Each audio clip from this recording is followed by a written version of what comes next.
Good afternoon and welcome. Kev here with Kevin. Kevin, whatever you prefer. Station manager. You need some Camp Fire coffee? Show Radio. Yeah, I do. An afternoon coffee. Also joined here by Joshua. What is happening, my man? Not much, man. Just I'm happy it's Thursday, almost Friday, and the clouds are finally coming in because this weekend's gonna be hot. Man. I know. I'm not ready for it. No, not at all. Is it September yet? Exactly, the Green Day song, "Wake Me." We have a great guest today, of course, Mr. Ryan Kenny, owner of Rocky Mountain Credit Card, kind of the point of sale broker here, who works with a lot of different companies, making sure that companies are paying less and have less hassle.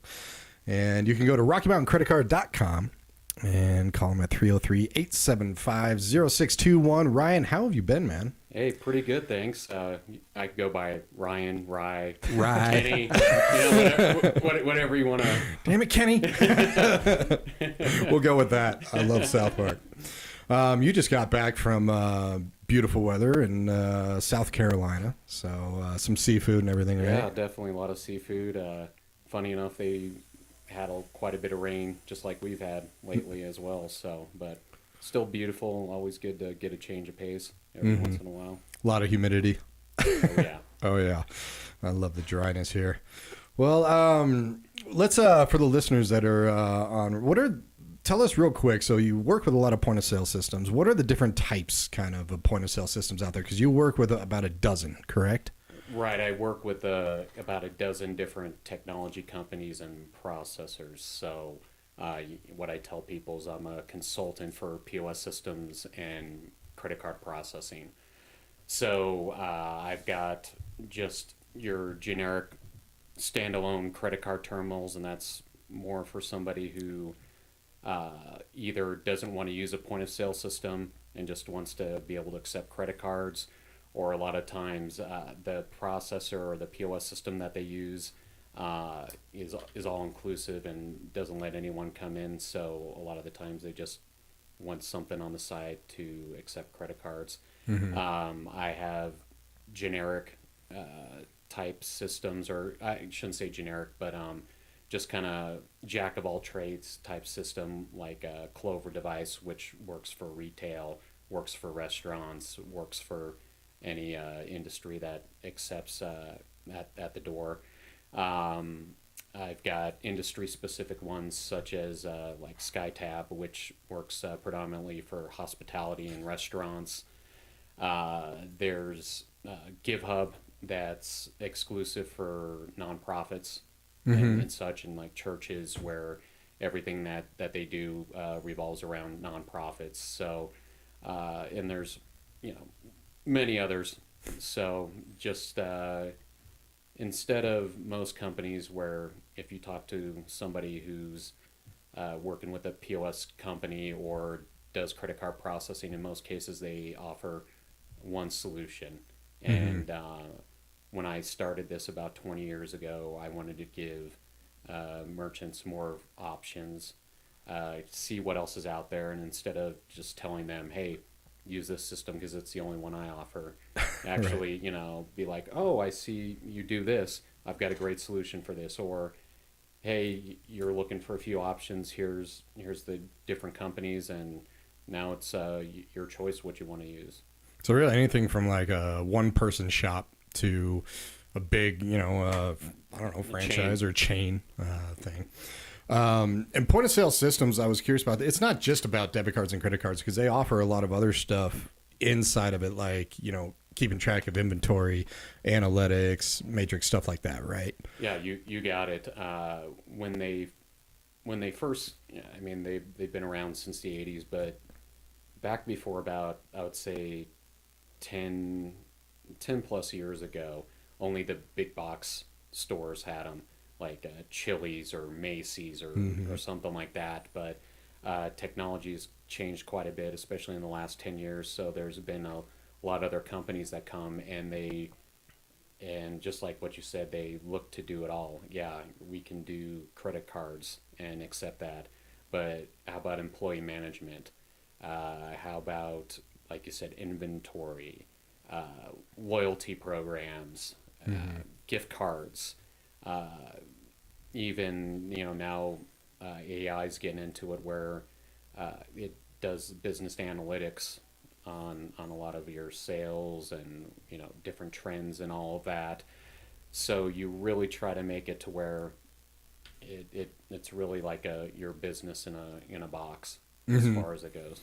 Yeah, and I definitely want to talk about AI a little bit later, too. But I was wondering, for a while now, you're offering a $5,000 sign-up bonus for certain businesses, correct? Correct.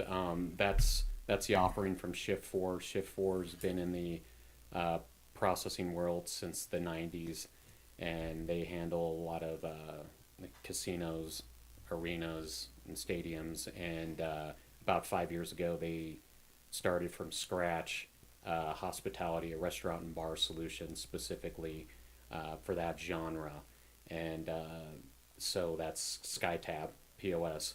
And right now, through the end of June, they're offering a $5,000 sign up bonus for any bar or restaurant that might be looking to change. And to kind of piggyback on what we were just talking about, POS systems so much more than accepting credit cards. A lot of the times, you have these merchants who it takes a lot for them to switch because they're like, hey, I've got all of my business information, years of data on this system. Hey, my employees know how to use this current POS system. I don't want to have them have to go through a learning curve and the training. And, whenever you're doing something like that, and even I tell anybody who signs up with me, hey, especially when you first get started, there's going to be bumps along the road. Right. There is a learning curve. Your old system may do this in one way, and now you've got to learn how to do this in another. And what I just try to say is, if you're looking at a POS system, what are your 3 must-haves that you need for a POS, and then what are your 3 things that you absolutely hate about what you're currently using. And I'll let you know the options, the plus and minuses, if we can check all those boxes, and then you make the educated choice and see if it's a move for you. But what Shift4 is trying to do with that $5,000 sign-up bonus is, multi-pronged. One, especially for somebody like that, hey, we're going to try to incentivize you to move over. If it's one of those, even if you can save a little bit of money, it still may not be worth it, but $5,000 towards it, it might give you that little push.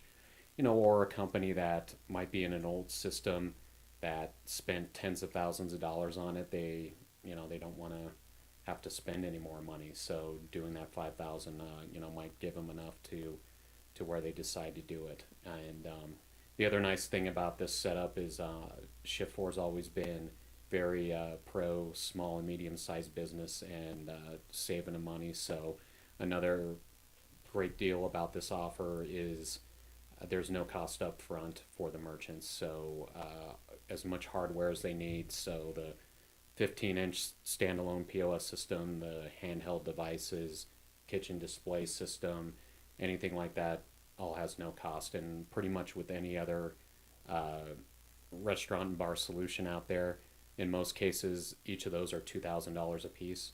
So you can think about it, if you've got a decent sized restaurant that has 10 of those, right off the bat, you're $20,000. Oh, wow. And then on top of that, the programming is at no cost. Most charge for that, and they have a in-person installation. And in most cases, you're paying, or a lot of the systems you're just on your own. They ship the system to you, and then it's on you to put in every one of your menu items, put all the modifiers in. Right. DIY. Yeah, exactly. So, what we're trying to do is take away a lot of the heavy lifting. Cut down costs, especially in the Denver area, seeing so many great restaurants closing because of rising costs. I'm a big beer guy. There's a lot of breweries that are closing, consolidating, and all of that. So, this is something to where hopefully, we can help out some local businesses, give them relief, and get them into a great brand new system that they can use for a long time. So you essentially custom fit this POS for particular businesses. Yeah, correct. And you can use as much or as little of it as you want. Joshua, just like you were talking, oh, it's just not about accepting credit cards. Right. No, like with this specific offering, you can just choose to just accept credit cards with it. Or if you want to do inventory management, you can do it.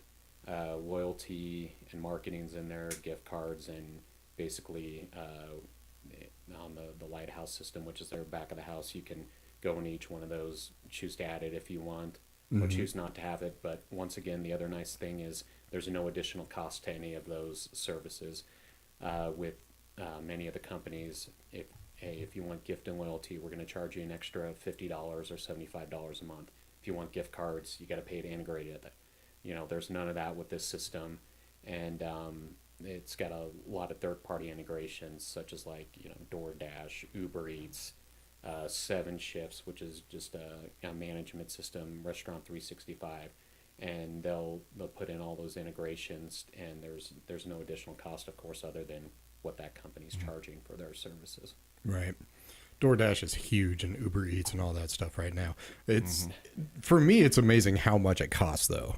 I remember trying to order a breakfast burrito that's like $8.99, and then after all the fees, it's like $21. Yeah, I mean, you're paying more for it to get to you.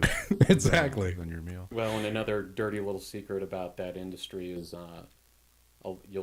the price that's on the restaurant's website in many cases is more if you go to Uber Eats or DoorDash. And look at the menu on their site. Exactly, because they're looking to cover those services are quite expensive. So if you walk into a Chili's and a burger meal or whatever is like $10.99, if you go onto the DoorDash menu, it'll be like $12.99, Yep. $13. Wow. Okay. So they just hike up the menu, they hike up the delivery fee, and then you got the tip, of course, on top of it. Make sure to And tip. and a cold meal. Yeah, exactly. I love going back to the SkyTab. I absolutely love. You guys are still doing a referral bonus, Correct. as well. Which I love this because when I was in college, I was going to bars all the time, and if I could make $2,000 just for talking to the owner and making a connection, I mean, that would have been great. Because I was in bars all the time. Tell us a little bit about this $2,000 referral. Yeah, it's actually pretty simple. I would send you a link to become a referral partner. Just put some basic information about yourself. Takes a few minutes, and let's say you're the guy who owns Joe's Bar down the street. Just fill out the quick form, put in my name, so it comes to me, and if I sign up Joe's Bar. A couple months later, once they're up and running, you get $2,000 just for referring it. So, once again, it's an idea instead of, paying marketing companies and all this thousands of dollars or Google AdWords. We try to keep it more grassroots and be like, hey, we appreciate referrals. We want to give back, because be honest, I mean, I've been doing this over 20 years, and predominantly most of my business is referrals, word of mouth, and it's always greatly appreciated. And Shift 4 is really coming to the plate with, hey, we appreciate it as well, and we'll on top of giving the $5,000 to the restaurant, we'll give you $2,000. And just had somebody who I met, the owner, and he was like, oh yeah, so-and-so referred me, and he ended up having 3 different businesses that is moving to SkyTab here in the next week or two, and so that means $6,000 for that nice. Referral partner. So it's per location, so and there's no limit. So I mean, you knew somebody who had a 20 location, it's 20 times 2,000, so that's 40,000. That's a good 40 grand in your pocket. Yeah, especially nowadays. Yeah. Always take free money, especially just for the introduction, and that's all you need to do. Just introduce, and we'll take care of the rest. Man, I love it. So yeah, if you frequent a bar out there and you want to make $2,000, that's all you got to do. Especially the other thing is just thinking outside the box. If you're just in the restaurant industry in general, or if you do restaurant equipment, or if you're meeting with the restaurant and bar owners, there I was just speaking with somebody who works for a beer distributor. I was just thinking that distributors. Yeah, Exactly. exactly. And so, because I would say the hardest part about, I mean, any salesperson, but especially trying to get in touch with restaurant and bar owners is just getting a face-to-face meeting with them. And, because this industry is very cutthroat, there's a lot of competition. And so, yeah, I was talking to one and he was saying, hey, I get a call about processing like every day. Really? Right. And most of the time it's one of their employees and something and they just toss it aside. So that's just another thing. If like the beer distributor guy, if he can just give a warm intro and just be like, hey, give Ryan 15, 20 minutes and talk about the situation. Because especially in a lot of cases, a lot of businesses, they say they see the ACH come out every month with their credit card processing fees, and it's just kind of set and forget it. And they Right. don't really take a deep dive into their statements. And processors can change rates a couple times a year. There's different competitors that I've seen the last few years. There's one who just added a $500 monthly fee for their point of sale system. And there's another who another that I work with, and they're just charging a $99 a month fee for older equipment, because they're looking to get their customers to, get the most up-to-date system. And so those are a lot of things that if you don't give it a look, maybe every year or two, Pay attention. right, you could be spending a heck of a lot more than you think you are. Right. Oh, that makes sense.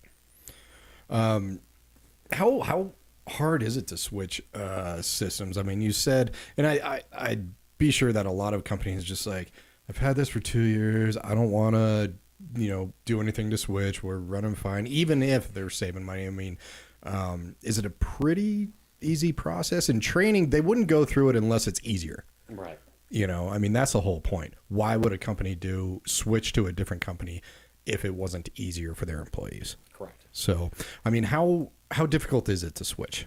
It depends on what kind of setup, and I'll give a perfect example. I just signed up a cleaners that has a couple locations, and they just wanted a standalone credit card terminal. And I work with a local processor here in town, and we were able to get the application in, get it approved, get the equipment programmed, and at her location that very day. Just one day. Just one day, and I went to each location, dropped off the terminals. They were already programmed, and actually there was a customer looking to pay, so we did a quote unquote test transaction, but it was a real run. It went through, and they were up and running. So standalone credit card machine, it's pretty quick and easy. When you get to POS systems, like I was saying earlier, there's going to be a few bumps and bruises with the partners that I use. I try to make it as painless as possible. But you being the merchant, even if like for the SkyTap solution, a lot of the heavy lifting's done on their end.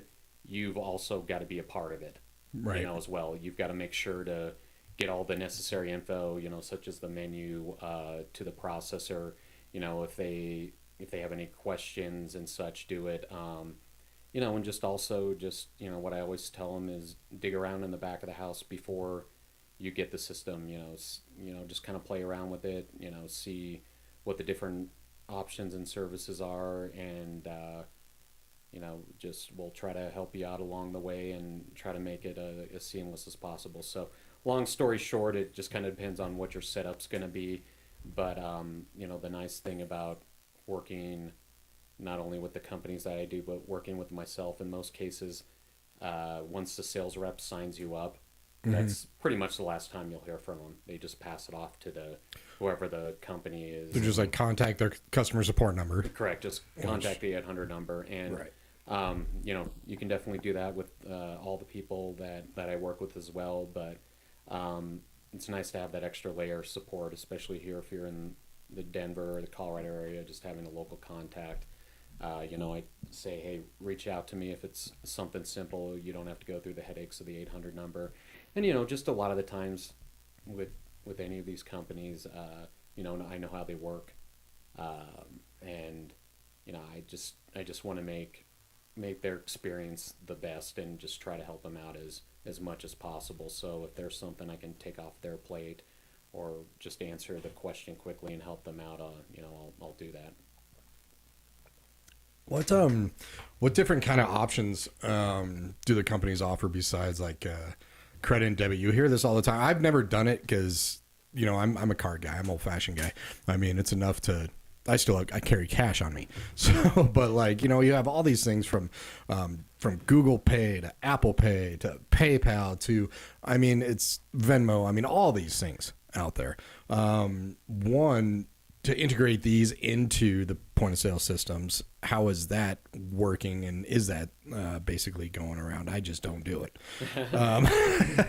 And two, also to mention the Bitcoin type stuff. Yeah. Yeah, there's ways to do all of that.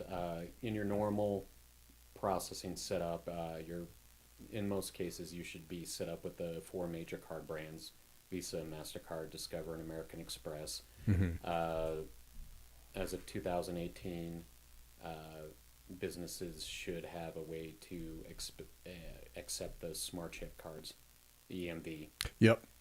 As far as that goes, you still see a lot of retail and restaurants that don't and still have the mag swipe, but that was something that was in place 7 years ago. And if you aren't set up that way, you definitely need to be, because if you ever do get chargebacks, and what a chargeback is if a customer disputes a transaction on it, and more likely than not, you're going to lose that because you don't have the EMV solution, which was mandated by the card brands back then.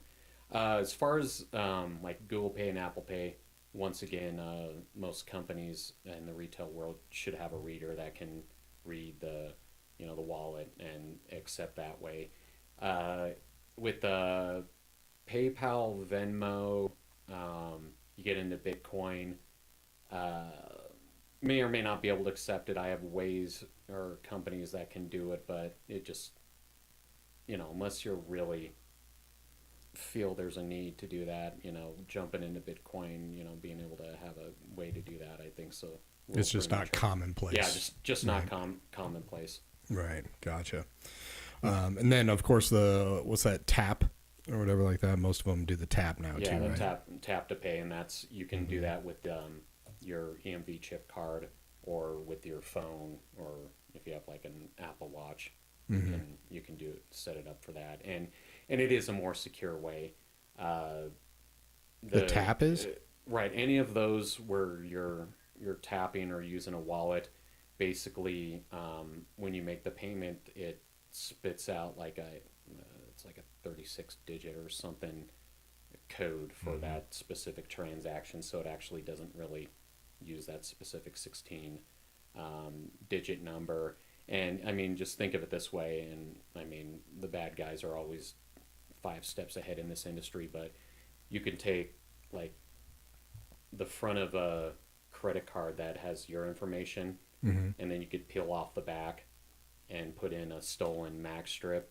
And so if you just swiped it, and even if they asked to see the card to make sure it was you, the information on the back is, the stolen information. So when you do the EMV chips or the tap to pay, it's just a more secure way of accepting payments. And that's why they're really, the card brands are really pushing to make sure that all companies can do that, and it's more secure.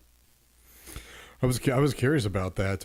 When it comes to the security of the different point of sale processing companies, is a lot of the security not on the point of sale system aspect and on the cards aspect of it, or whatever you're choosing to pay with, or is there added security? Is there a difference in point of sale systems when it comes to security? Yeah, you want to have a system that has point-to-point encryption, and basically it's just protecting from when the card's placed till the end of when it's batched out, and the the other thing, especially in the, it's kind of funny. The U.S. is supposedly so advanced in so many things, but like you see in the restaurant and bar world, where you still have bartenders and staff take your credit card. And a lot of times they take it to hold it, or till the transactions run, and you don't see that really anywhere in the world. You always have a tap to pay, or they bring the handheld device to Right. you. And so and it's becoming more commonplace now, as far as that goes. In restaurants and bars, you're seeing a lot of them do it, but in my opinion, especially in today's world, that should be a must. And you should never really have, and not that employees shouldn't be trusted, but it's just one of those to where you're looking to make it a safe, secure process between you and your customer. And anytime the card goes out of the customer's hand, there's a chance of fraud that can happen. Right, exactly. I remember when I was in bars, it was just, they'd hold your credit card until... Exactly, and you would have 50 credit cards in a little box, and there was a lot of the times where there was probably a handful that never even came back to get their credit card. Oh, yeah. I mean, I never drank in the bars or left my card there overnight. Came in the next day. Yeah, Didn't I they do it can't for remember people that doing that walked one out on their either. tabs? But What's that? Didn't they do it for because a lot of people would walk out on their tabs? Yeah, exactly. Especially in a bar. well, and that's the other reason why they do that is I'd say 50 to 60% of the credit cards are debit cards, and if you're running it through a debit card, it's just linked to a checking account. And what still happens a lot for a lot of restaurant and bar owners is somebody, you take it, you run a pre-authorization and all that, but then at the end of the night they go over that, and what do you do? And so that was another reason why a lot of restaurant and bar owners held on to the cards, so they had some sort of way to try to make sure they got their money back at the end of the day. Gotcha. Where's I just lost my place. How do companies work? This is a big thing because I remember when I was working in the bars, and we were offline. The big, paper slider, card slider. Called it the knuckle buster. The knuckle buster, exactly. There you go. Is that still a thing, the knuckle buster, or are there ways that these point of sale systems can Crash. or at least do that when it's offline to still work? That's a great question. I haven't seen one of those knuckle busters out in the wild a little bit. When I first got started in the early 2000s, it was definitely something that most, if not all, you wanted to have, because if your phone line at that point, most of these were connected to dial-up. And so if your phone system went down or this and that, you always wanted to have a way to accept credit cards. Right. And but yes, there's many of these point of sale systems that have what's called offline mode. Okay. And so basically, if your internet goes down or the system goes down, you can still run the transactions. It holds the information, and a lot of them basically, like every 15 minutes, then tries to push the transactions through. And once it gets up and running, so it doesn't crash the system, it doesn't send all of them at once. I think it sends like a couple transactions every minute until all that's fulfilled. There's some that do that, but there's definitely a lot of systems that still don't have that. So once again, if you're a busy restaurant or bar and you don't have that kind of setup, definitely come and talk to me. I've got a couple solutions that do that, because it could be killer if it's a Friday or Saturday night and your POS system goes down, or if your internet goes down and you don't know when it's getting back up. You're missing out on a lot of revenue, because I can tell you right now, me being one of them, if I have a tab that's a couple $100 and you don't have a way to accept credit cards, I don't really have a way to pay you. Right. You know, Exactly. and, definitely not going to be the only one who's in that boat. Wonder if you can find a knuckle buster online. Be nice to have one of those. Because yeah, those were awful when we were offline. Yeah, it was kind of funny. It was on Twitter or something, but it was there was a local company that did a story back in 1993 when Burger King first started accepting credit cards, and they were interviewing people, and the complaints were, oh, I hope it doesn't hold up the process of me getting my Whopper, as quickly as possible, or other people were like, well, why would somebody want to like be in debt and For a Whopper. yeah, and pay for your $3 Whopper. And it was funny, and I don't know how long the time frame was, but they had transactions as low as $2 and upwards of $25, which I think's ridiculously low. But that was back in 1993. Now, I mean, I was at the airport and the Whopper meal was $15. Oh yeah, exactly.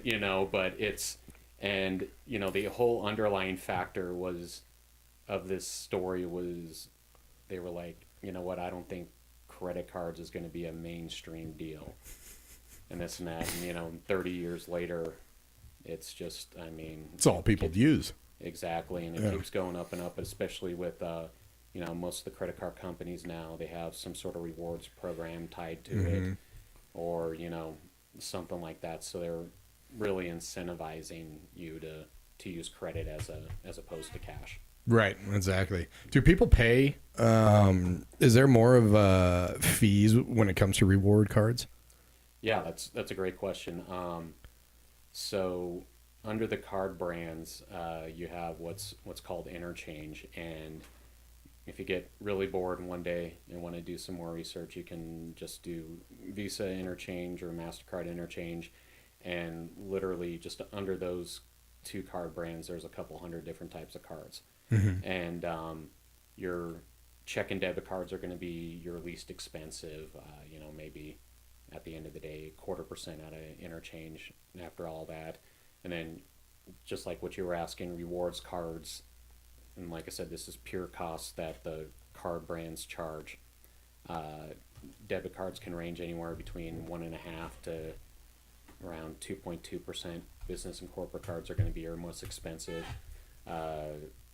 2 to 3%, and that's even before the processors get their hands on it, or companies like myself.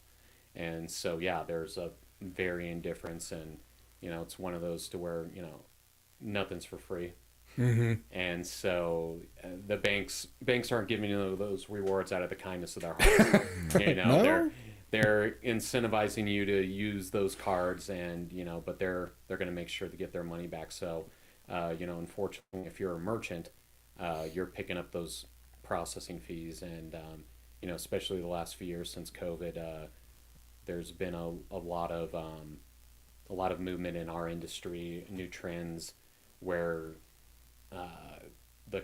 the merchant doesn't want to pay the fees anymore, and they're passing along the fees to the customer. And there's definitely right ways and wrong ways of doing it. I would say more merchants are doing it wrong than right, but it's very confusing as well, because you have the card brands such as like Visa and MasterCard. They have their rules as far as what that's called surcharging or cash discount and this and that, and then you have federal laws, but then you have state laws. And the state laws can be different from state to state. Like in Colorado, for example, you can only do a 2% surcharge, or you can charge exactly what you're getting charged. So if you're getting charged 4% from the processor, you can then pass along that 4% to your client. To the client. As far as that goes, but there's you're talking about point of sale systems. There's a lot of systems that don't have the bandwidth or the setup to do it right. And then unfortunately, you have a lot of merchants who, in my opinion, aren't doing it the best way.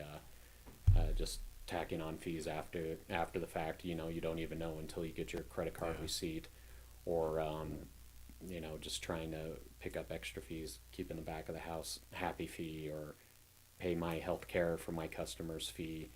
So there's definitely right and wrongs ways of doing it, and you can run your business however you want to. But I at least try to do a little education if you're going to go that route on the pluses and minuses of doing that, and that it's up to you what you want to do.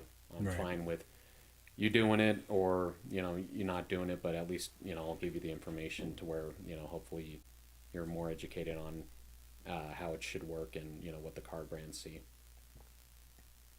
Yeah, I remember when there was a time when there was always a fee if you used a credit card.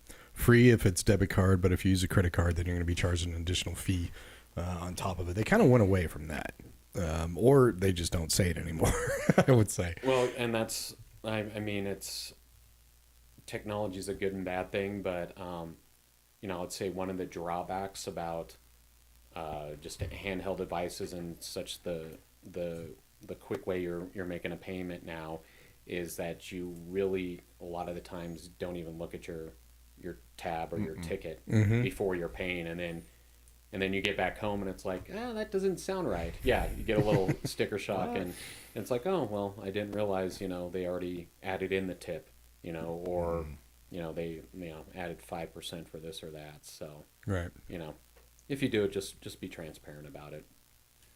We're talking with Ryan Kenny, owner of Rocky Mountain Credit Card. www.rockymountaincreditcard.com. 303-875-0621. Also, if you frequent bars every once in a while and restaurants every once in a while, you can make $2,000. So do know that with a referral bonus if you sign up with a Rocky Mountain Credit Card. And then this is the same, just to clarify, this is the same point of sale system that's on John Taffer show. Yeah, correct. Where he's yelling at everybody. Yeah. Bar Rescue. Bar Rescue. Yeah, if you're familiar with that show, it's on Paramount Plus. But basically, John's worked with thousands of restaurants and bars over the years. Oh, yeah. And bars and restaurants can reach out to him, and then they'll pick a few to where they literally come in, and it's like a 2 to 3 day process, and they go and do recon. And usually, There's like a full day of Full- just humiliating the owners. yeah, exactly. Screaming at him. Yeah, screaming at him and telling him what he's doing wrong. Definitely a little sensationalized, but in the end, he does a lot of improvement. As far as the replacing chairs, bar tops, tap systems, and all of that. But at the end of the show, when he does the reveal of what he's changed, normally one of the first things he says is, "Hey, I put in two new SkyTab POS systems." So that's the same system, and both Shift4 and John Taffer align in a lot of their values, and the big ones helping small medium-sized businesses. And earlier this year they chose, I think, like 5 different bars and restaurants, and they were offering, I think, like $25,000 to each one of them on top of all the other stuff. Oh, wow. To kind of help, and especially nowadays, especially that industry needs all the help they can get. Oh, yeah. A lot of definitely smaller ones have closed over the years. Really good ones too, and I really like I love the mom and pop places. The smaller, the bigger chains. It's, what you're getting. They're all owned, but the smaller ones are just so much better. What do you do when? So I want to talk a little bit about somebody who's starting a business, because it's very easy, I think, for you. If somebody's been in business for a few years or however long it is, and you look at their statements, you look at their transactions, you see how they use their point of sale systems to say, okay, this one's going to be better for you, this one's going to be better for you. How do you go about it if somebody called you up and say, hey, Ryan, I'm starting a business. How can you point me to the right point of sale system? Yeah, that's a great question. I would say, first, I let the new owner just tell me as much as they can about their business.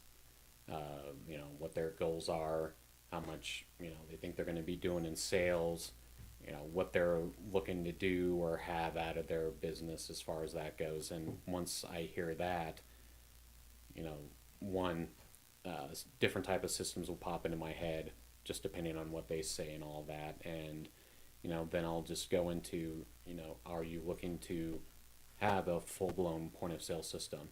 Yes or no. If not, we can just do a standalone credit card terminal, and that's a simple setup. Or two, the other thing is, especially, in the last 5 years, point of sale systems and the software that they go on are getting very vertical centric. And what I mean by that is the systems specific for that industry, like SkyTab, restaurant, bars, and all that. And I mean, there's systems for about anything you can think of. If you've got a pet grooming shop, there's multiple software solutions for that. If you've got a salon, there's multiple solutions for that. Then I've got to go and ask, well, have you looked into different types of software? Because those are going to work specifically for those industries. And then I got to see, one, if I can work with those. A lot of them have basically a closed-end system where you have to use their software, you have to use their whatever their processor is, or if they're the processor, you have to use that. So, the other thing I just got to look into is, is my company a right fit, or can we figure out a way to do it? And then just weigh out the cost of these different systems and see what's going to be the best for you. But it's just a lot more questions and, just question marks. I mean, whenever you start a business, you have grandiose ideas, and I don't think anyone goes into it thinking they're going to fail and all that, or you just don't even know. Right. There's so many, I wish I would have known this, or, and that's the things I try to fill. A lot of businesses are like, I need this specific, well, it's like, well, what if I can get both of those things you're talking about and get into one system? Because the other thing you want to do, I was talking to, it was a country club not too long ago, and they were using like 20 different companies, for one thing or another, whether it was employee management or inventory, The marketing. and marketing and all of this. And it's like, hey, what if we can, clean it up and get, most of that under one roof? Right. So those are the type of things that, you just try to bring up, and, you're definitely not going to bat 1,000 or think of everything, but you just try to, once again, put the customer, in the place where they have the most chance for success. Right. Gotcha. What's really one of the biggest differences? You were talking about standalone POS systems. What's the difference between a standalone POS system and stuff like Venmo or PayPal or the Square? I remember when the Square came out, I was in finance. It's a little thing that you can attach to your phone and swipe a card and stuff like that, or QuickBooks. Or what's the difference between a standalone POS system and stuff like that? Yeah, so if you're talking about like a standalone credit card terminal, that's just a terminal that either connects to Wi-Fi or dial-up or internet, and all it does is accept credit cards. So you take the card, you punch in the amount, and the transactions run. So that's just a standalone credit card terminal. Square came into play, I think, early 2010s. I think so, and, yeah. And they fit a big gap in the industry. If you wanted to accept payments on the go, back in that time, you were either, going back to the knuckle busters, you were either doing that where you were imprinting the credit card information, and really that's not safe for anyone. Not now, yeah, exactly. Yeah. You got their credit card info, who knows where that's going, and this and that. So you were either doing that, or you were had once again a standalone credit card terminal, but those were very pricey. Most of those were like $1,000, and then you had to pay a wireless fee because you have to have some sort of connection, and so you were paying to have like a SIM card in it. That was going through AT&T or Verizon. In most cases, that was $15 or $25 a month, and especially if you were just a small business, you had you did fairs, or you did little shows or farmers market. Right. That was a lot of money to be putting out just to accept credit cards. Mm-hmm. So Square filled a hole where it's like, hey, we just connect to your phone's cell service, and like you said, the reason why they call it a Square because originally it was just a square dongle that you attached to your aux in your phone, and it was just back then it was 2.75% per transaction, so it was an easy, simple way of accepting credit cards. And they're Square's still a player and definitely in play as far as that goes. Venmo's a different one. It's a peer-to-peer type way of acceptance to where you're just, you got to have money in your Venmo account or you've got your checking account Or your attached to debit that. card, credit. Yeah. Correct. Mm-hmm. And that's all ran by Venmo and Venmo charges. And so in somebody in my world, there's not really a huge advantage of me trying to make that work for a customer because the processors don't make any money on that. Mm-hmm. As far as that goes. So, PayPal's on both ends. PayPal, you can send money from peer to peer, but they do have processing as well, and you can have your cards in your PayPal wallet now. So they've got their hands in a lot of things, and they even have PayPal credit cards. So they do a lot of different things in the credit card world. As far as that goes, and then you have then your full-blown POS systems, which you have the hardware, the software, a gateway that runs the transactions and then does everything on the back end. So Right. and then you can have a systems for online payments, and to make that work, you work with an internet gateway, and basically it's a virtual terminal, and it's basically the connecting piece between your website and the processor, and it makes it work as far as that goes. So that's another way of accepting credit cards. That's not face to face. So there's a myriad of different ways to do that as far as that goes. You mentioned AI a little while ago. Yeah. Of course, AI is getting its hands and everything. It's here. It's here, Here to exactly. stay. And now, there's this whole, war as to who's going to build the AI, who's going to, like the race to the moon, who's Right. going to have the, big AI thing. But how is AI kind of contributing to the future of point of sale systems?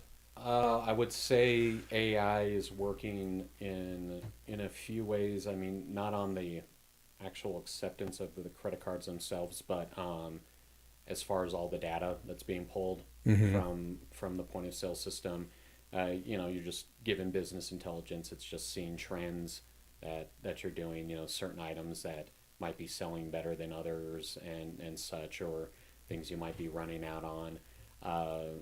Another thing is one of the companies I work with, they, especially if you're first starting out, or if you maybe don't like your website, they've got a website builder that just uses AI, and in about 20 minutes You have a website. you have a website. Nothing custom or fancy, but Right. basically it's putting in pictures, your Bunch logo. of clip art. It Yeah. works, yeah. And I mean, especially when you're first starting out, or if you just really hate your website, why? I mean, and I've done it multiple times in my day. And in all honesty, I wish I had that money back. Why pay a web designer $10,000? When you can, in this case, it's free. Right, You know, exactly. Basically, you can be up and running. So. So that's what I see AI, and who knows, there's probably a lot of things going on in the background right now, but those are the couple of things that I see as far as the point of sale system that's using AI right now. Possibly even making it easier to switch with all the data. Is all the data from these point of sale systems in the same format where somebody switches from one point of sale to another one, it can easily go through it in the same file format? It can be tricky. Unfortunately, nothing's seamless. Right. In most cases, what you want to do is, you're going to Excel files and importing your data, or exporting your data and then importing it into it. So, as far as your menus or loyalty program, if you have 1,000 loyalty customers and all that. The best you can do is, try to have it in some sort of Excel or PDF format to where whomever the new company is, they can kind of help you navigate that and find the best and easiest solution. Unfortunately, nothing's seamless, Right. as far as that goes, but there's definitely ways to make it easier. We know technology is never. Well, and that's the thing. If you're talking to a competitor and they say, "Hey, everything's going to be easy and there's going to be no hiccups," I would question that or run away. There's always going to be a few bumps and bruises in the road, but the most important thing is you're working with a company that is going to help hold your hand, who's going to answer the phone, who's going to respond to you, and that's one of the things I think distances myself from your average company. I'm going to be in there throughout the whole sales process to when you get set up. If you have any questions after the fact, reach out to me. You actually answer the phone. Yeah, actually answer the phone. I'm not going to be the tech guy because, one, there's just too many solutions. You don't have a bunch of prompts to push buttons on your phone line. Yeah, if you have this system, press 1. No, I'm not going to do that. But if I can't get it figured out for you, at least I'll get you in touch with the right department, the right person who's going to get it handled for you as far as that goes. You also have something on your website, and for everybody, that's RockyMountainCreditCard.com. Go there, check it out. There's something called SoftPoint. It says elevate your customer experience and drive more revenue with SoftPoint. Can you get into a little bit of that? Yeah, SoftPoint's a great company, and what they do is try to integrate solutions into their system to make processes easier.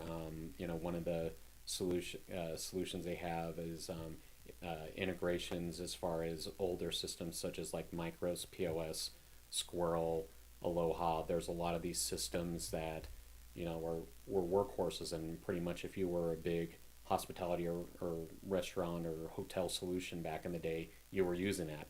A lot of them haven't changed those systems in 20, 25 years, but they haven't caught up with technology. A lot of those systems don't have the handheld devices or EMV capabilities and all that. So what SoftPoint does is they have this software in the back end that integrates with these.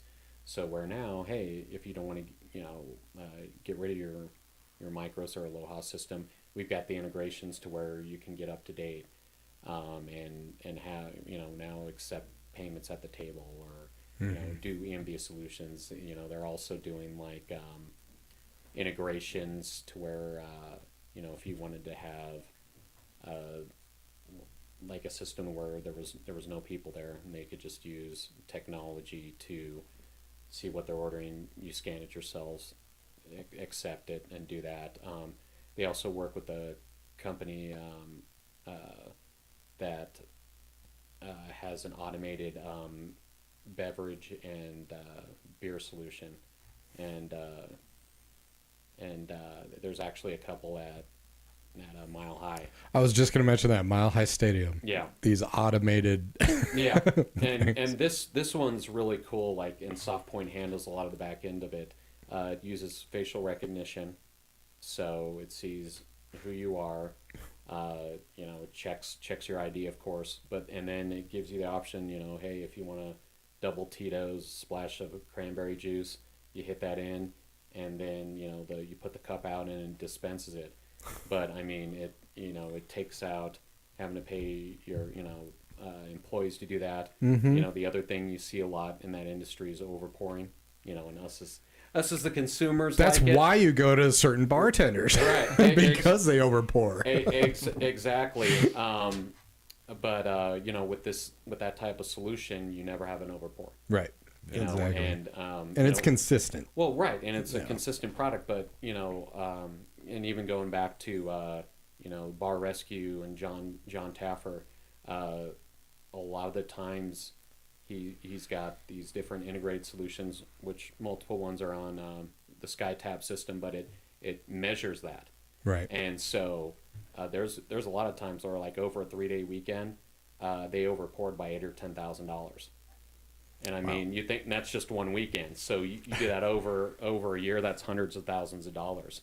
So having, especially if you have a large bar or, a stadium venue, using solutions like that checks a lot of different boxes out Right. off and just makes you more efficient. And I can do or help you get set up with those type of solutions as well. Nice. Heck yeah.